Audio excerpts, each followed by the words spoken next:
قدرت کے عطا کردہ عمدہ ترین تحفوں میں ایک تحفہ سنگترا بھی ہے۔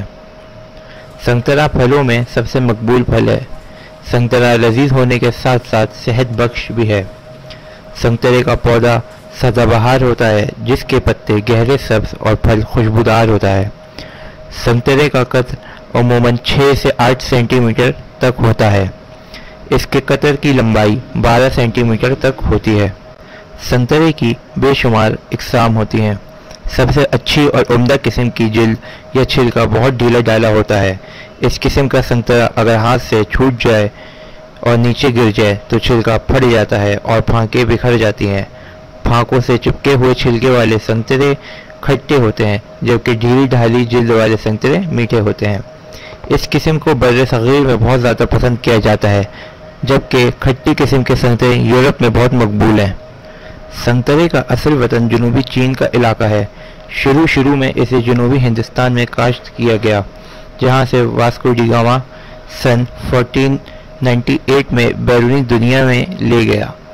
گو بر صغیر میں اس کو زیادہ کاشت نہیں کیا جاتا جبکہ موجودہ زیر کاشت اقسام USA، اسپین، برازیل، چین، جاپان، فلسطین، اٹلی، مصر، میکسیکو اور جنوبی افریقہ سے دنیا کے دیگر ممالک کو برآمد کی جاتی ہیں۔ سنگترے میں مافید غذائی اجزاء جیسے vitamin A، vitamin B، vitamin C اور کیلشیم وافر مقدار میں پائے جاتے ہیں۔ اس کی صحت بخش تاثیر بھی اس حقیقت سے وابستہ ہے۔ کسی بھی پھل میں اتنی مقدار میں کیلشیم نہیں ہوتی جتنی سنگترے میں ہوتی ہے۔ اس میں کیلشیم کے علاوہ سوڈیم، میگنیشیم، سلفر، پوٹیشیم، تانبا اور کلورین بھی پائے جاتے ہیں۔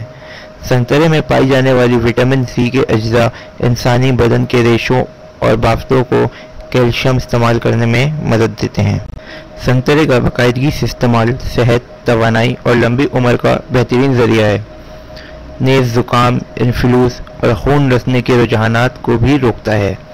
اس کا جوس چونکہ باقی تمام پھلوں کے جوسز کے مقابلے میں زیادہ مفید ہوتا ہے، اسی لیے اسے ہر عمر کے مریض کو ہر قسم کی بیماری کے دوران تمام تر افادیت کے ساتھ دیا جا سکتا ہے۔ بخار کسی بھی قسم کا ہو، قوت ہاضمہ پر ضرور اثر پڑتا ہے۔ ایسی صورت میں سنگترے کا رس عمدہ غذا ہے۔ خون میں زہریلے مادے موجود ہونے کی وجہ سے بخار میں مبتلا مریضوں کو سنگترے کا جوس دینا مفید ہے۔ لعاب دہن کی کمی کے باعث زبان پر فاسد مادے کی تہ جمی ہوئی ہو، مریضوں کو پیاس کا احساس نہیں ہوتا۔ اس کی بھوک مر چکی ہو تو سنگترے کا جوس استعمال کرنے سے صورتحال میں اصلاح ہو جاتی ہے۔ خسرہ، ٹائیفائڈ اور تب دق سے ہونے والے بخاروں کی صورت میں سنگترے کا جوس مثالی غذا ہے۔ اس کے استعمال سے مریض کو توانائی حاصل ہوتی ہے۔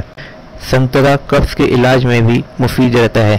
رات کو سونے سے پہلے 1-2 سنگترے کھانا اور پھر صبح کو یہ عمل دہرانا آنتوں کے فعل کو بہت عمدگی سے مؤثر بناتا ہے اور اجابت کھل کر ہوتی ہے۔ سنگترے میں عمومی محرک تاثیر نظام اخراج میں مدد کرتی ہیں۔ فضلہ کو بڑی آنت میں جمع ہونے سے روکتی ہیں کیونکہ بڑی آنت میں فضلہ جمع رہنے سے خون میں زہریلا مادہ بڑھ جاتا ہے اور پروٹین کی توڑ پھوڑ کا سبب بنتا ہے۔ سنگترا کیلشیم اور وٹامن C کا بہت اچھا ذریعہ ہے، اسی لیے دانتوں اور ہڈیوں کی بیماری کا بہت عمدہ تدارک ہے۔ وٹامن C اور کیلشیم کی کمی سے دانتوں کے ڈھانچے میں خرابیاں زیادہ تر اسی وجہ سے رونما ہوتی ہیں۔ سنگترا کا بالکل استعمال ان پر قابو پانے میں مفید رہتا ہے۔ سنگترے کا جوس ان بچوں کے لیے بہت بہترین غذا ہے جن کو اپنی ماؤں کا دودھ میسر نہیں۔ ایسے بچوں کو اپنے عمر کے مطابق روزانہ 15 ملی لیٹر سے 120 ملی لیٹر تک یہ جوس پلانا مفید ہے۔ یہ اسکوری اور ریکٹ کے امراض سے بچوں کو محفوظ رکھتا ہے۔ قصح کا مرض وٹامن D کی کمی سے پیدا ہوتا ہے۔ سنگترا بچوں کی نشو و نما میں بہت اہم کردار ادا کرتا ہے۔ ایسے بڑے بچے جو اطمینان بخش طریقے سے نشو و نما نہ پا رہے ہوں انہیں سنگترے کا جوس پلانے سے مثبت نتائج سامنے آتے ہیں۔ انہیں روزانہ 60 ملی لیٹر سے 120 ملی لیٹر تک یہ جوس دیا جا سکتا ہے۔ سنگترے کا جوس